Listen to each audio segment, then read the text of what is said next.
कोमल के सर में जू नहीं थी, बल्कि उसने अपने सर में जुओं की खेती कर रखी थी। ऐसे में खाने की प्लेट से लेकर कोमल के पति के सर तक में जुएं दिखाई देने लगी थी। ऐसे में अब क्या कोमल की सास कोमल को घर से निकाल देगी या कोमल को गंजा करवा देगी, या फिर क्या हो सकता है? कोमल की सास क्या करेगी जिसकी उम्मीद कोमल को भी नहीं हो? तो चलिए जानते हैं इस कहानी में। कोमल के बालों में इतनी जुएं थी कि उसकी सास रोशनी उसे हर बात पर सिर्फ एक ही ताने दिया करती थी, और वो ये कि तेरे सर में जू नहीं, जुओं की खेती है। एक रोज कोमल की सास रोशनी कोमल से कहती है, बहू, तेरा काम हो गया हो तो मुझे खाना दे दे, मैं खाकर मार्केट जाऊं। कोमल अपनी सास की बात सुनकर किचन से खाना लेकर अपनी सास को देती है, लेकिन जैसे ही रोशनी उस खाने का पहला निवाला तोड़ कर खाती है, वैसे ही वो देखती है कि उसकी प्लेट में एक जू चल रही है।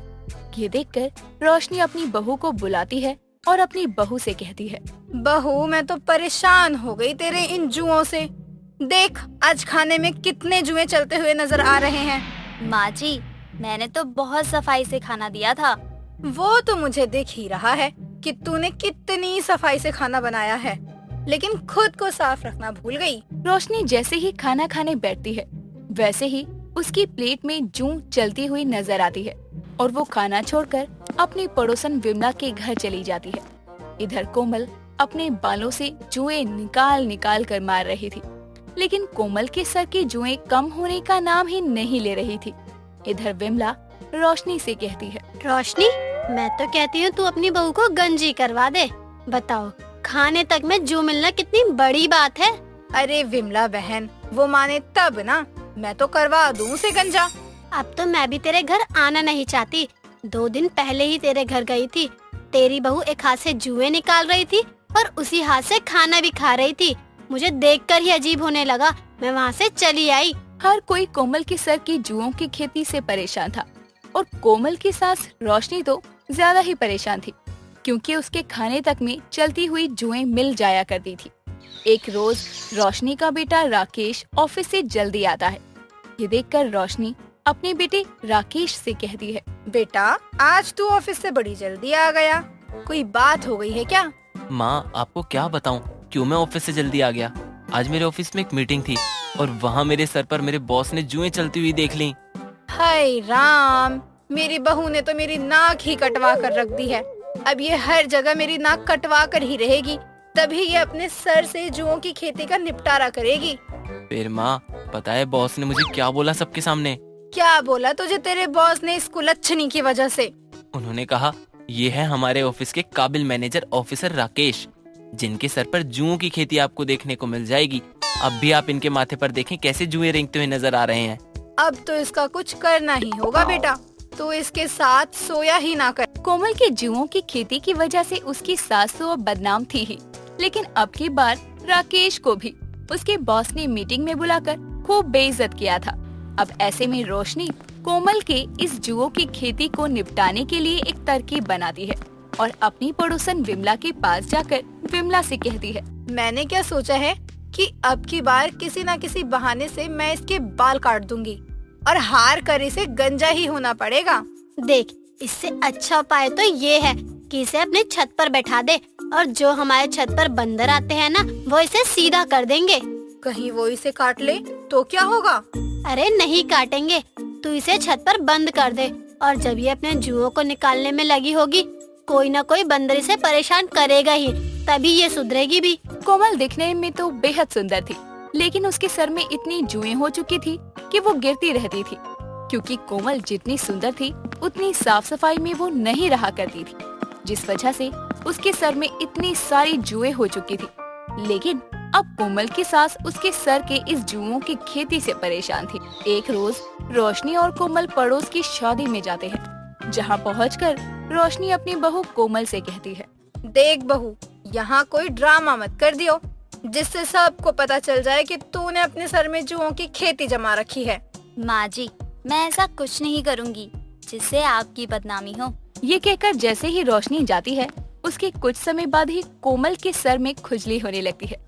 वो बहुत परेशान हो जाती है और अपने सर की खुजली को इग्नोर करने की कोशिश करती है, लेकिन कुछ समय बाद हर कोई कोमल को देखकर हैरान था, क्योंकि जब उसके सर में खुजली होती है तो वो अपने बालों को खोलकर गोल गोल घुमा घुमा कर नाचने लगती है।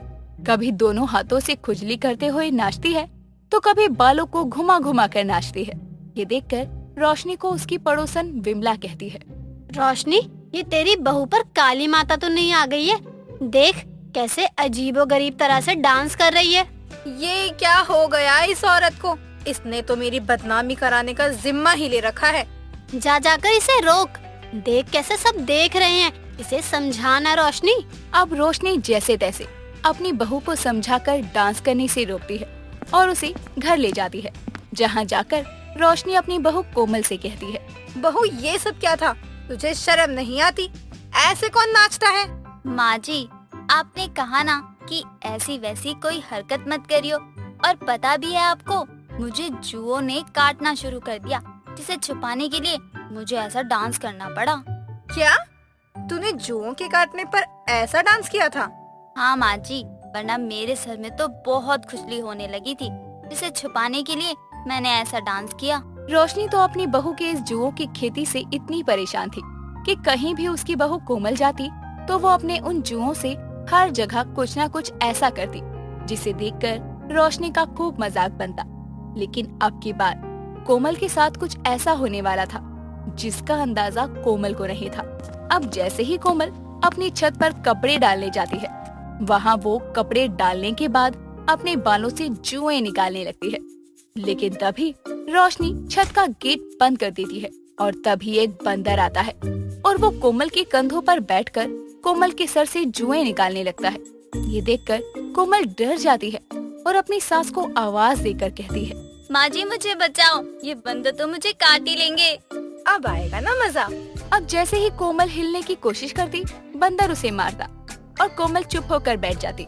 और करीब ऐसा ही 3 घंटों तक चलता है। कोमल बंदर के चंगुल में फंसी रहती है, लेकिन जब बंदर चला जाता है तब रोशनी भी गेट खोलकर हॉल में अनजान बनकर बैठ जाती है। तभी कोमल नीचे अपने बिखरे बालों के साथ आती है, जिसे देखकर कोमल की सास रोशनी कोमल से कहती है, बहू ये क्या हुआ? किसने मारा? देख तो गालों पे एक कैसा निशान है। माँ जी, मुझे ऊपर बंदरों ने घेर लिया और मेरे जुए निकाल रहा था, और मैं जैसे ही हिली वो मुझे मारने लगता था। राम रे राम, देखो तो जरा मेरी बहू का क्या हाल कर दिया। दोनों गालों पर निशान हो गए तेरे तो। माँ जी, अब मैं कभी अपने बालों में जुओं की खेती नहीं उपजाऊंगी।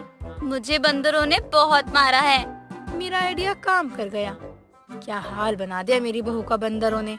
लेकिन आगे से इसे भी जुओं की खेती करने का शौक नहीं चढ़ेगा। इस इंसिडेंट के बाद कोमल अपने बालों को हर 2 दिन पर साफ करने लगती है। इतना ही नहीं, वो अपने जुओं की खेती को निपटाने के लिए दवा भी लगवाती है, जिसे देखकर विमला से एक रोज रोशनी कहती है, हमारा आइडिया काम कर गया बहन। बंदर की मार ने तो कोमल को सुधार ही दिया। देखो कैसे रोती हुई आई थी। मैं भी देख रही थी छत से कैसे बंदर कोमल के हिलने पर उसे मारे जा रहा था। और कुछ समय बाद कोमल की ये जुओं की खेती पूरी तरह से निपट जाती है। और अगर उस बंदर ने कोमल को मारा नहीं होता तो शायद आज भी कोमल के बालों में जुओं की खेती जारी रहती।